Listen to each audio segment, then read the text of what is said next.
പുറക്കെ പോകാതെ ഈ രേണുസുതിയുടെ പുറക്കെ നടന്ന് ഇങ്ങനെ കമന്റുകൾ ഇട്ടും എന്തെല്ലാം ആക്ഷേപങ്ങളാണെന്നറിയാമോ അയാൾ പറഞ്ഞിട്ടുള്ളത്. സാറുമാർ അവൻ പറഞ്ഞിട്ടുള്ള വീഡിയോ ഒന്ന് കേട്ട് നോക്കണം. ആരും സഹിക്കത്തില്ല. നമ്മളൊക്കെ കുറെ കേട്ടിട്ടുള്ളത് അതിപ്പം നമ്മൾ കേട്ടോണ്ടും ഇരിക്കുന്നുണ്ട്.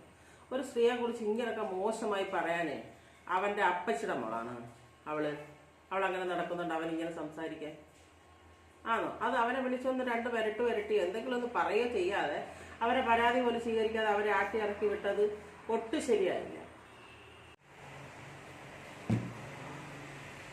നമ്മളെ രേണുസുതി ഒരു പരാതിയായിട്ട് ചെന്നിട്ട് പോലും ഏമാമാരത് പരിഹരിച്ചില്ല. അപ്പൊ എല്ലാരും കൂടെ ഒന്നടങ്ക് ഇറങ്ങിയിരിക്കുകയാണ് അവരെ വഹിക്കാനായിട്ട്.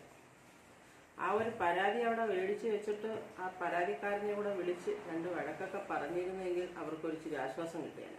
അത് ചെയ്തില്ല. സ്ത്രീകളെ സംരക്ഷിക്കുന്ന പോലീസുകാരാന്ന് പറഞ്ഞിട്ട് ഇതാണോ സംരക്ഷണം? അവരൊരു പാവമായതുകൊണ്ടാണോ എമ്മമാരവരെ പരാതി സ്വീകരിക്കാതിരുന്നത്? അതോ അവരെ പുറക്കെ വക്കീലും കുമസ്തനും പിന്നെ ബാക്കിയുള്ള SI ഒന്നും ഇല്ലാത്തത് കൊണ്ടാണോ ആ പരാതി അവിടെ സ്വീകരിക്കാതിരുന്നത്? എന്നാലും വളരെ മോശമായിപ്പോയി. എല്ലാവരും കൂടെ വലിച്ചു കയറുമ്പോൾ അവർക്കെതിരെയുള്ള ഒരു പരാതിയല്ലേ അവിടെ തന്നോളൂ. അപ്പൊ സാറുമാർക്ക് അത് വാങ്ങിക്കാമായിരുന്നില്ലേ? വാങ്ങിച്ചിട്ട് എന്താന്ന് വെച്ചാൽ അതിനൊരു പരിഹാരം കണ്ടു കൊടുക്കേണ്ടത് അവരെ ആക്ഷേപിച്ച് ഇറക്കി വിട്ടു എന്നാണ് അവർ പറയുന്നത്. നിങ്ങളും കൂടെ ഇങ്ങനെ തുടങ്ങിയാല് ഈ നാട്ടിലെ സ്ത്രീകൾക്ക് എന്താണ് സംരക്ഷണം? അവർ മാത്രമേ ലോകത്ത് തെറ്റുകൾ ചെയ്യുന്നുള്ളൂ, വേറെ ആരും ചെയ്യുന്നില്ല. എത്രയും യൂട്യൂബർമാർ ചെയ്യുന്നു. ഇതൊന്നും അവന്മാർക്ക് ആർക്കും കണ്ണു കാണാൻ വയ്യ. രേണുസുതിയുടെ പുറക്കെ നടന്ന് അവരെ അങ്ങ് ശല്യം ചെയ്യുകയാണ്. അവര് സഹിയിട്ട് ഒരു പരാതിയായിട്ട് വന്നപ്പോൾ അത് സ്വീകരിച്ചതുമില്ല. അപ്പൊ ഇനി അവരെങ്ങോട്ടാണ് പോകേണ്ടത്?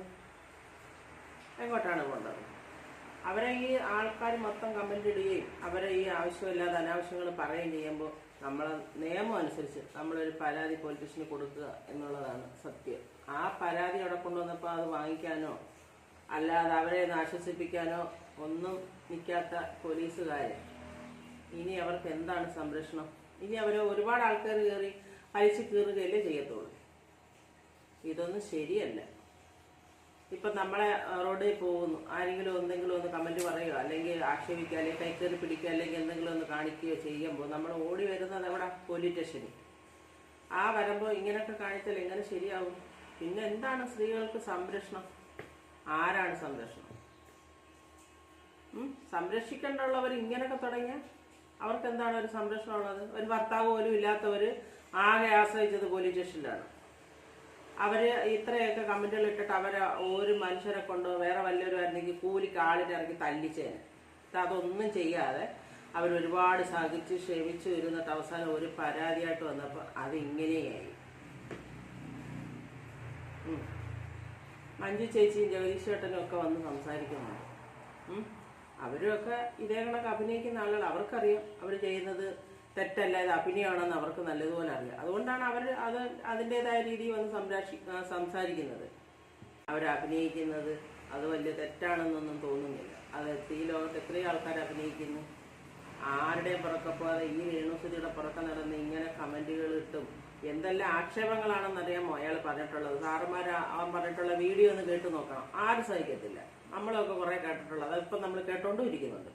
ഒരു സ്ത്രീയെ കുറിച്ച് ഇങ്ങനെയൊക്കെ മോശമായി പറയാനേ അവന്റെ അപ്പച്ചിയുടെ മോളാണ് അവളങ്ങനെ നടക്കുന്നുണ്ട്. അവനിങ്ങനെ സംസാരിക്കാൻ ആണോ? അത് അവനെ വിളിച്ചൊന്ന് രണ്ട് വരട്ടി എന്തെങ്കിലും ഒന്ന് പറയുകയോ ചെയ്യാതെ അവരെ പരാതി പോലും സ്വീകരിക്കാതെ അവരെ ആട്ടി ഇറക്കി വിട്ടത് ഒട്ടും ശരിയായില്ല.